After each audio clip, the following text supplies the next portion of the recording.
So hi everyone, this is 10th video of our C programming language series, and in today's video we are going to discuss the program of swapping of two values without using the third variable.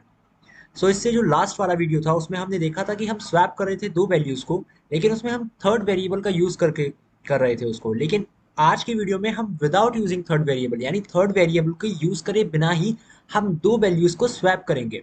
लेकिन उसके लिए उसका logic क्या होगा पहले वो discuss कर लेते हैं। मान लीजिए कि आपके पास दो वेरिएबल हैं, एक हो गया ए और दूसरा हो गया बी, राइट। अब आपने ए में वैल्यू अलॉट कर दी है 9 और बी में वैल्यू अलॉट कर दी है 6। तो अब मैं आपसे कहूँ कि आप इन दोनों वैल्यूज को स्वैप कर दीजिए। इसका मतलब क्या होगा कि आप ये जो 9 वैल्यू है आपकी, ये बी में जाके स्टोर हो जाए और जो 6 है वो ए में जाके स्टोर हो जाए, यानी ये दोनों अपनी वैल्यूज को इंटरचेंज कर ले, मतलब स्वैप कर ले। अब इसका एक मेथड तो था कि हम किसी थर्ड वेरिएबल की हेल्प से उसको कर रहे हैं, और वो हम लास्ट वीडियो में डिस्कस कर चुके हैं। लेकिन आज के वीडियो में जो हम डिस्कस करेंगे वो विदाउट यूजिंग थर्ड वेरिएबल, यानी थर्ड वेरिएबल का इस्तेमाल करे बिना ही आपको इन दोनों को इंटरचेंज करना है, यानी इनकी वैल्यूज को स्वैप करना है। तो उसके लिए लॉजिक समझते हैं कि आज का हम प्रोग्राम किस लॉजिक से करेंगे, राइट। तो अगर मैं आपसे कहूँ कि आपको इन्हें स्वैप करना है यानी इंटरचेंज करना है, तो सबसे पहले इसका फर्स्ट स्टेप होगा कि a is equal to a plus B, right. अब इस चीज का क्या मतलब हुआ, देखिए आपके पास एक वैल्यू हो गई 9 और दूसरी वैल्यू हो गई 6। मैं आपसे कह रहा हूं कि आप इन दोनों को ऐड कर दीजिए। अभी बस इतना ही समझिए, आगे मत सोचिएगा, राइट। सिर्फ इतना ही याद रखिए, अभी मतलब इतना ही समझिए कि 9 प्लस 6 कर दीजिए और ये रिजल्टेंट जो वैल्यू आएगी ये आएगी आपकी 15। और ये 15 वैल्यू स्टोर करा दी है ए में। हम्म, ये 15 वैल्यू आपने स्टोर करा दी है ए में। ए में इससे पहले कौन सी वैल्यू स्टोर थी, ए में इससे पहले जो वैल्यू थी वो थी 9। अब यहाँ पर 9 को हटाकर आपने 15 से इसको रिप्लेस कर दिया है। 9 को हटाकर आपने यहाँ पर इसको 15 से रिप्लेस कर दिया है। तो अब 9 का क्या हुआ जो ए में स्टोर था, अब वैल्यूज कैसे स्वैप होंगी, है ना। आप यही सब सोच रहे होंगे, लेकिन ये इस एल्गोरिदम का फर्स्ट स्टेप है, ऐसा ही करना है ये। इसके लिए भी हम देखेंगे कि ए में जो 9 वैल्यू थी वो तो गायब ही हो गई। किसी को ये भी लग रहा होगा, लेकिन फिक्र मत करो, फिक्र नॉट। इसके लिए भी हम हमारे पास सॉल्यूशन है इसका। तो आपने ए में जो वैल्यू स्टोर करा दिया वो 15, यानी 9 प्लस 6 इज इक्वल टू 15, ठीक है। विदाउट यूजिंग थर्ड वेरिएबल, यानी थर्ड वेरिएबल का यूज करे बिना करना है, ठीक है। तो a is equal to A plus b हो गया। अब इससे आगे क्या करें, स्वैप तो वैल्यूज हुई नहीं है, बल्कि एक की वैल्यू आपने हटाकर 15 और कर दी। आप यही सोच रहे होंगे ए में जो वैल्यू 9 थी अब आपने उसकी जगह 15 कर दिया है, यानी स्वैप तो करी नहीं है बल्कि मुसीबत और बढ़ा दी है ना। लेकिन इसमें मुसीबत बढ़ाने वाली कोई बात नहीं है, right. A is equal to A plus B यानी 15 आ गया हमारे पास। अब इसका जो नेक्स्ट स्टेप होगा वो होगा B is equal to A minus B. अब आप मुझे बताइए कि इसका आंसर क्या होगा। ए में वैल्यू कौन सी स्टोर है, देखिए ए में जो वैल्यू, अब इस स्टेप से देखिएगा, ये वाली वैल्यू मत देखना, है ना। 9 को मत देखना, 15 को देखना। अब जो करंट वैल्यू ए में कौन सी प्रेजेंट है, करंट वैल्यू ए में कौन सी स्टोर है, वो है 15, 9 नहीं है। 9 को मत देखना, 15 को देखना, राइट। ये 15 वैल्यू ए में स्टोर है, ठीक है।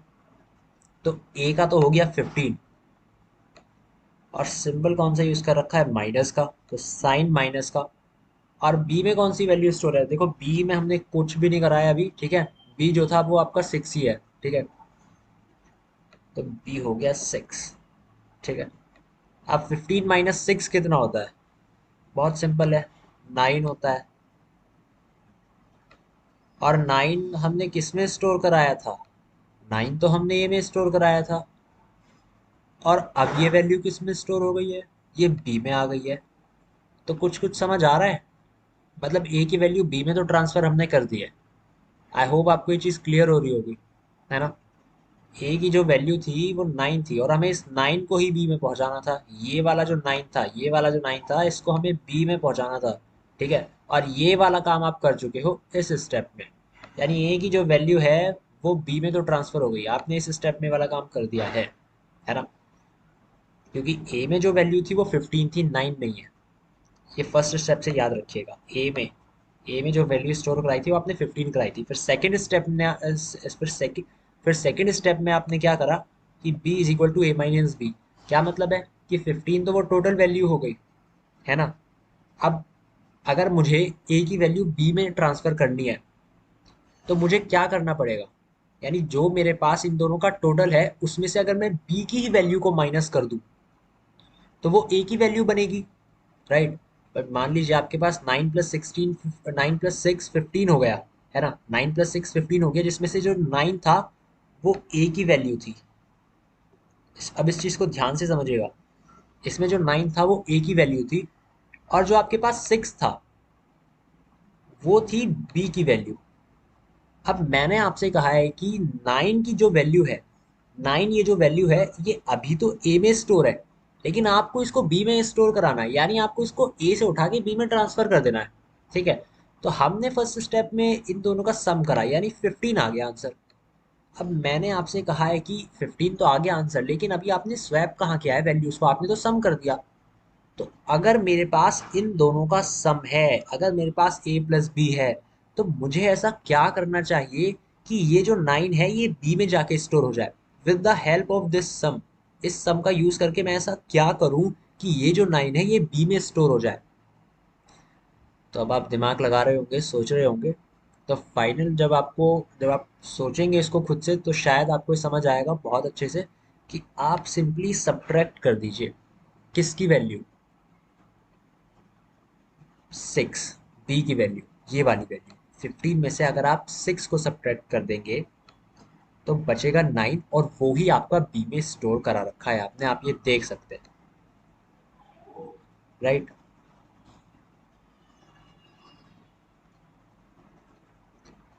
तो अब मूव करते हैं अपने थर्ड स्टेप की तरफ।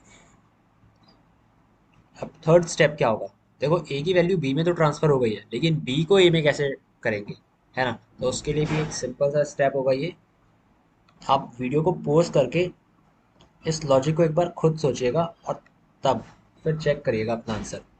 इसके लिए हम करेंगे a इज इक्वल टू, देखिए ध्यान से देखिएगा, आपको यहाँ पर b में वैल्यू स्टोर करानी थी इसलिए आपने b को माइनस करा। अब आपको यहाँ a में वैल्यू स्टोर करानी है तो क्या करेंगे, देखिए ध्यान से देखिएगा, आपने यहाँ पर b में वैल्यू स्टोर कराई है तो आपने a में से माइनस करा है b को, ठीक है। अब आपको a में वैल्यू स्टोर करानी है किसकी, b की वैल्यू को स्टोर कराना है a में। तो यहाँ पर क्या आप a में से a को ही माइनस कर देंगे या फिर b माइनस a करूँ, क्या करना चाहिए इसके लिए, b माइनस a कर दो इसका उल्टा, जो a में वैल्यू स्टोर हो जाए। नहीं, ये लॉजिक गलत होगा, ये वाला स्टेप गलत होगा। अब ध्यान से देखिएगा, a आपका 15 है ना, a 15 हो गया आपके पास, और आपको वैल्यू स्टोर करानी है a में ही, यानी 15 की जगह अब आपको क्या चाहिए, 6, क्योंकि आपको इंटरचेंज करानी है, वैल्यू को स्वैप करना है, 15 की जगह 6 चाहिए।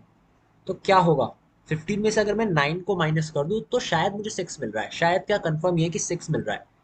लेकिन 9 अब स्टोर किस वैल्यू में है, मतलब 9 अब किस वेरिएबल में स्टोर है, क्या वो ए में स्टोर है, नहीं, वो वैल्यू ए में स्टोर नहीं है, क्योंकि अब आप स्वैप कर चुके हैं, यानी आप बी को, यानी ए में जो वैल्यू स्टोर थी 9 उसको आपने ट्रांसफर कर दिया है किस वेरिएबल में, बी में। तो बी की वैल्यू कितनी हो गई, 9। देखिए इस स्टेप के बाद देखिएगा, ये जो सेकंड स्टेप है इसके बाद देखिए, है ना, हम स्टेप बाय स्टेप लॉजिक बनाते हैं, ठीक है। ऐसा नहीं है कि आप सोच रहे होंगे कि ए की वैल्यू 9 है तो ए को ही क्यों नहीं माइनस माइनस किया। स्टेप बाय स्टेप चलते हैं हम, ठीक है। एल्गोरिदम का मतलब होता है स्टेप बाय स्टेप सॉल्यूशन, एक सीक्वेंस में। तो अभी ये आपका एल्गोरिदम ही चल रहा है, किस स्टेप में आप प्रॉब्लम को सॉल्व कर रहे हैं, राइट। तो स्टेप बाय स्टेप सॉल्यूशन करेंगे तो इसमें आप स्टेप्स को फॉलो करेंगे, तो ऐसा नहीं है कि थर्ड स्टेप जब आप देख रहे हैं तो सीधा आप ऊपर ही जाएंगे, कि बिल्कुल सीधा ऊपर चलेगा कि भैया इसमें तो a इज इक्वल टू 9 है तो 9 को, 9 तो हम a को ही, मतलब a की जो वैल्यू है उसको 9 ही कंसिडर करेंगे, b तो 9 हो ही नहीं सकता, नहीं। आप ये चीज़ गलत है, ये जो सेकंड स्टेप है आपको इसको देखना है, ठीक है। आपने बी में स्टोर करा दिया वैल्यू 9, ठीक है, बी को अलॉट हो गया 9, यानी बी इज इक्वल टू 9। तो अब अगर मुझे 9 सेपरेट कराना है तो मैं क्या करूँगा, मैं ए माइनस बी ही करूँगा। यहाँ पर भी बी ही आएगा, ठीक है, क्योंकि बी की वैल्यू 6 नहीं है, 9 है। तो 15 कितना हो गया, 15 माइनस 9, ठीक है, विच इज इक्वल टू 6। तो एक बार दोबारा से इसको रिपीट करता हूँ। देखिए, जब भी आप किसी प्रॉब्लम को सॉल्व कर रहे होते हैं, तो जब आप इनिशियल स्टेजेस में होंगे किसी प्रोग्रामिंग लैंग्वेज को सीखने में, तो हो सकता है आपको थोड़ी सी लॉजिक बिल्डिंग में प्रॉब्लम आए, लेकिन धीरे धीरे जैसे जैसे आप प्रैक्टिस करेंगे प्रॉब्लम्स की, तो ये सब चीज़ें भी ठीक हो जाएंगी, आपकी लॉजिक बिल्डिंग उतनी स्ट्रांग होती चली जाएगी। तो हो सकता है कि अगर आप अभी स्टार्ट कर रहे हो तो ये प्रोग्राम सोचने में समझने में थोड़ी बहुत प्रॉब्लम आ रही हो, बट जैसे जैसे आप अपनी प्रैक्टिस को बढ़ाएंगे, जैसे जैसे जैसे आप प्रॉब्लम्स को ज़्यादा सॉल्व करेंगे, उतना ही ज़्यादा बेटर होती चली जाएगी आपकी लॉजिकल थिंकिंग, और प्रॉब्लम्स आपसे फिर ठीक से सॉल्व होने लगेंगी और कम टाइम में, ठीक है। तो एक बार दोबारा से इसको समराइज कर लेते हैं कि हमारे पास ए में हमने जो वैल्यू अलॉट करी थी वो 9 थी, और बी में जो वैल्यू थी वो 6 थी। हमने बी को 6 वैल्यू अलॉट करी थी, और ए को वैल्यू जो अलॉट करी थी वो थी 9, ये वाला 9, ठीक है। अब हमें विदाउट यूजिंग थर्ड वेरिएबल इसको स्वैप करना है। तो हमारा फर्स्ट स्टेप होगा कि हम दोनों को ऐड कर दें, ठीक है, यानी ऐड कर दें और किसी एक वेरिएबल में स्टोर करा दें। ज़रूरी नहीं है कि आप ए में ही स्टोर करा रहे हो, आप बी में भी स्टोर करा सकते हैं, ठीक है। लेकिन उसके बाद यहाँ पर ये दोनों स्टेप में कुछ चेंजेस आएंगे। तो a is equal to A plus b हो गया, और दोनों का जो रिजल्टेंट आया वो 15 आ गया, क्योंकि हमने एग्जाम्पल लिया था 9 और 6 को लेकर, ठीक है। तो दोनों को ऐड करेंगे तो 15 आ गया। ये तो हमने दोनों को ऐड कर दिया, लेकिन यहाँ पे वैल्यू स्वैप कहाँ हो रही है, हमें तो स्वैप चाहिए ना दोनों वैल्यूज का। तो हम क्या करेंगे, पहले बी को लेकर चलते हैं, और बी को लेके चल रहे हैं जब, तो हमें चाहिए कि बी में वैल्यू ये 6 ना होकर 9 हो जाए, ये वाला 9 हो जाए। तो क्या हो सकता है, हम यूज करेंगे ए माइनस बी। ए माइनस बी को क्यों यूज करा, क्योंकि हमने फर्स्ट स्टेप में दोनों वैल्यूज को जब ऐड करा था तो हमने उसे ए में स्टोर कराया था। अब हमें इस फर्स्ट स्टेप की हेल्प से ही अपना सेकेंड स्टेप कंटिन्यू कंटिन्यू करना है। तो 15 थी ए की वैल्यू, और जब आपको उसमें 9 स्टोर कराना है, तो आप अगर उसमें से 6 को सब्ट्रैक्ट कर दें तो आपका 9 मिलता है आपको, डिफरेंस इन दोनों का। और ये जो 6 वैल्यू है ये हमारे पास है किस वेरिएबल में स्टोर है, बी में। तो इसलिए हमने सेकंड स्टेप में यहाँ पर B is equal to A minus B करा, और 15 माइनस 6 9 होता है। तो आप देख रहे होंगे कि 9 जो वैल्यू थी वो ए में थी, और वो ए से ट्रांसफर हो गया उसका, और वो बी में आ गई है, ठीक है। और थर्ड स्टेप में a is equal to A minus B करा है, ठीक है। अब बी में आप ये ना सोचें कि बी में हमने 6 वैल्यू ली थी तो 15 माइनस 6 है तो फिर से 9 हो गया, नहीं। आप सेकंड स्टेप के बाद थर्ड में आए हैं, और सेकंड स्टेप में आपने बी की वैल्यू को 9 कर दिया है। तो वहीं से ये एल्गोरिथम कंटिन्यू हो रहा है। तो इसलिए बी की वैल्यू 9 है, और 15 माइनस 9 इज इक्वल टू 6। यानी आप देख सकते हैं कि ए की वैल्यू अब 6 हो गई और बी की वैल्यू 9, यानी आपने वैल्यूज को स्वैप कर दिया। तो अब चलिए प्रोग्राम की तरफ चलते हैं। अब एक बार इसका प्रोग्राम भी बना देते हैं, और अगर आप ये फर्स्ट स्टेप में यहाँ पर इसको बी कर देते हैं, यानी B is equal to A plus B, यानी इन दोनों का जो सम है वो आप बी में स्टोर कराते हैं, तो उसके लिए थोड़े से चेंजेस आएंगे यहाँ पर, और मैं चाहता हूँ कि आप वो खुद करें वो प्रॉब्लम सॉल्व, ठीक है। तो अब इसका फटाफट से प्रोग्राम भी बना लेते हैं। तो प्रोग्राम कैसे बनाएंगे, hash include S T D I O dot H, यानी सबसे पहला काम तो होता है हेडर फाइल्स को इंक्लूड करना, ठीक है।